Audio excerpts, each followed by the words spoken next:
Atop the tallest of earth's peaks dwell the gods of earth, and suffer no man to tell that he hath looked upon them. Lesser peaks they once inhabited, but ever the men from the plains would scale the slopes of rocks and snow, driving the gods to higher and higher mountains, till now only the last remains. When they left their older peaks, they took with them all signs of themselves, save once, it is said, when they left a carven image on the face of the mountain, which they call Negranik. But now they have betaken themselves to unknown Kadath, in the cold waste where no man treads, and are grown stern, having no higher peak whereto to flee at the coming of men. They are grown stern, and where once they suffered men to displace them, they now forbid men to come, or coming to depart. It is well for men that they know not of Kadath, in the cold waste, else they would seek injuriously to scale it. Sometimes, when earth's gods are homesick, they visit in the still night the peaks where once they dwelt, and weep softly as they try to play in the olden way on remembered slopes. Men have felt the tears of the gods on white-capped Thurai, though they have thought it rain, and have heard the sighs of the gods in the plaintive dawn winds of Larion. In cloud ships the gods are wont to travel, and wise cotters have legends that keep them from certain high peaks at night when it is cloudy, for the gods are not lenient as of old. In Ulthar, which lies beyond the river sky, once dwelt an old man, avid to behold the gods of earth, a man deeply learned in the 7 cryptical books of Hisan, and familiar with the Peconic manuscripts of distant and frozen Lomar. His name was Barzai the Wise, and the villagers tell of how he went up a mountain on the night of the strange eclipse. Barzai knew so much of the gods that he could tell of their comings and goings, and guessed so many of their secrets that he was deemed half a god himself. It was he who wisely advised the burgess of Ulthar when they passed the remarkable law against the slaying of cats, and who first told the young priest Atal where it is that black cats go at midnight on St. John's Eve. Barzai was learned in the lore of Earth's gods, and had gained a desire to look upon their faces. He believed that his great secret knowledge of gods could shield him from their wrath, so resolved to go up to the summit of high and rocky Hatheg Kla on a night when he knew the gods would be there. Hatheg Kla is far in the stony desert beyond Hatheg, for which it is named, and rises like a rock statue in a silent temple.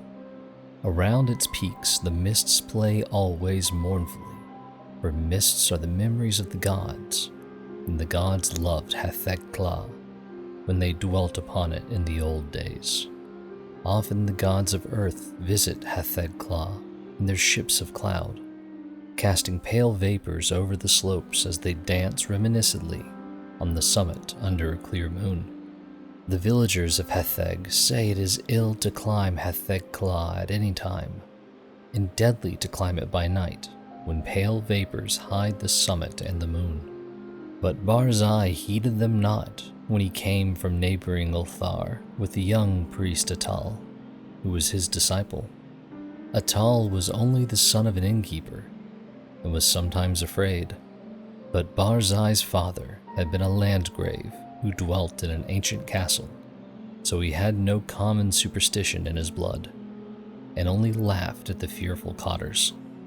Barzai and Atal went out of Hatheg into the stony desert despite the prayers of peasants, and talked of earth's gods by their campfires at night.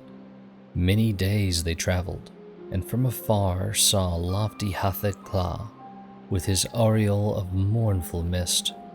On the 13th day, they reached the mountain's lonely base, and Atal spoke of his fears, but Barzai was old and learned and had no fears, so led the way boldly up the slope that no man had scaled since the time of Sansu. who is written of with fright in the mold-deep Gnostic manuscripts. The way was rocky and made perilous by chasms, cliffs, and falling stones. Later, it grew cold and snowy, and Barzai and Atal often slipped and fell as they hewed and plodded upward with staves and axes. Finally, the earth grew thin, and the sky changed color, and the climbers found it hard to breathe, but still they toiled up and up, marveling at the strangeness of the scene, and thrilling at the thought of what would happen on the summit when the moon was out and the pale vapors spread around. For 3 days they climbed higher, higher, and higher toward the roof of the world. Then they camped to wait for the clouding of the moon. For 4 nights no clouds came, and the moon shone down cold through the thin, mournful mists around the silent pinnacle. Then, on the 5th night, which was the night of the full moon, Barzai saw some dense clouds far to the north, and stayed up with Atal to watch them draw near. Thick and majestic they sailed, slowly and deliberately onward, ranging themselves round the peak high above the watchers, and hiding the moon and the summit from view. For a long hour the watchers gazed, whilst the vapors swirled and the screens of clouds grew thicker and more restless. Barzai was wise in the lore of earth gods, and listened hard for certain sounds, but Atal felt the chill of the vapors, and the awe of the night, and feared much. When Barzai began to climb higher, and beckoned eagerly, it was long before Atal would follow. So thick were the vapors, that the way was hard, and though Atal followed on at last, he could scarce see the gray shape of Barzai on the dim slope above in the clouded moonlight. Barzai forged very far ahead, and seemed, despite his age, to climb more easily than Atal, fearing not the steepness that began to grow too great for any save a strong and dauntless man, nor pausing at wide black chasms that Atal scarce could leap. And so they went up wildly over rocks and gulfs, slipping and stumbling, and sometimes awed at the vastness and horrible silence of bleak ice pinnacles and mute granite steeps. Very suddenly, Barzai went out of Atal's sight, scaling a hideous cliff that seemed to bulge outwards and block the path for any climber not inspired of Earth's gods. Atal was far below, and planning what he should do when he reached the place, when curiously, he noticed that the light had grown strong, as if the cloudless peak and moonlit meeting place of the gods were very near. And as he scrambled on toward the bulging cliff and litten sky, he felt fears more shocking than any he had known before. Then through the high mists, he heard the voice of unseen Barzai shouting wildly in delight. "I have seen the gods! I have heard Earth's gods singing in revelry on Hathag-Kla. The voices of Earth's gods are known to Barzai the prophet. The mists are thin and the moon is bright, and I shall see the gods dancing wildly in Hathag-Kla that they loved in youth. The wisdom of Barzai hath made him greater than Earth's gods, and against his will their spells and barriers are as naught. Barzai will behold the gods, the proud gods, the secret gods, the gods of Earth who spurn the sight of men." Atal could not hear the voices Barzai heard, but he was now close to the bulging cliff and scanning it for footholds. Then he heard Barzai's voice grow shriller and louder. "The mists are very thin, and the moon casts shadows on the slope. The voices of Earth's gods are high and wild, and they fear the coming of Barzai the Wise, who is greater than they. The moon's light flickers as Earth's gods dance against it. I shall see the dancing forms of the gods that leap and howl in the moonlight. The light is dimmer, and the gods are afraid." Whilst Barzai was shouting these things, Atal felt a spectral change in the air, as if the laws of Earth were bowing to greater laws. For though the way was steeper than ever, the upward path was now grown fearsomely easy, and the bulging cliff proved scarce an obstacle when he reached it, and slid perilously up its convex face. The light of the moon had strangely failed, and as Atal plunged upward through the mists, he heard Barzai the Wise shrieking in the shadows. "The moon is dark, and the gods dance in the night. There is terror in the sky.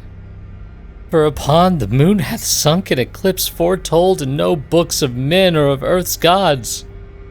There is unknown magic on Hatheg-Kla, for the screams of the frightened gods have turned to laughter, and the slopes of ice shoot up endlessly into the black heavens whither I am plunging. High, high at last, in the dim light I behold the gods of earth." And now Atal slipped dizzily up over inconceivable steeps, heard in the dark a loathsome laughing, mixed with such a cry as no man else ever heard, save in the fletchathon of unrelatable nightmares. A cry wherein reverberated the horror and anguish of a haunted lifetime packed into one atrocious moment. "The other gods! The other gods! The gods of the outer hells that guard the feeble gods of earth! Look away! Go back! Do not see! Do not see! The vengeance of the infinite abysses! That cursed, damnable pit! Merciful gods of earth! I am falling into the sky!" And as Atal shut his eyes and stopped his ears, and tried to jump downward against the frightful pull from unknown heights, there resounded on Hatheg-Kla that terrible peal of thunder, which awakened the good cotters of the plains and the honest burgesses of Hatheg and Nir and Althar, and caused them to behold through the clouds that strange eclipse of the moon that no book ever predicted. And when the moon came out at last, Atal was safe on the lower snows of the mountain, without sight of Earth's gods, or of the other gods. Now, it is told in the moldy Pentacontic manuscripts that Sansu found naught but wordless ice and rock when he climbed Hatheg-Kla in the youth of the world. Yet, when the men of Althar and Nir and Hatheg crushed their fears and scaled that haunted steep by day in search of Barzai the Wise, they found graven in the naked stone of the summit a curious encyclopean symbol 50 cubits wide, as if the rock had been riven by some titanic chisel, and the symbol was like to one that learned men have discerned in those frightful parts of the Akkadic manuscripts, which are too ancient to be read. This they found. Barzai the Wise they never found, nor could the holy priest Atal ever be persuaded to pray for his soul's repose. Moreover, to this day, the people of Althar and Nir and Hatheg fear eclipses, and pray by night, when pale vapors hide the mountaintop and the moon, and above the mists on Hatheg-Kla, Earth's gods sometimes dance reminiscently, for they know they are safe, and love to come from unknown Kadath in ships of clouds, and play in the olden ways, as they did when Earth was new, and men not given to climbing of inaccessible places.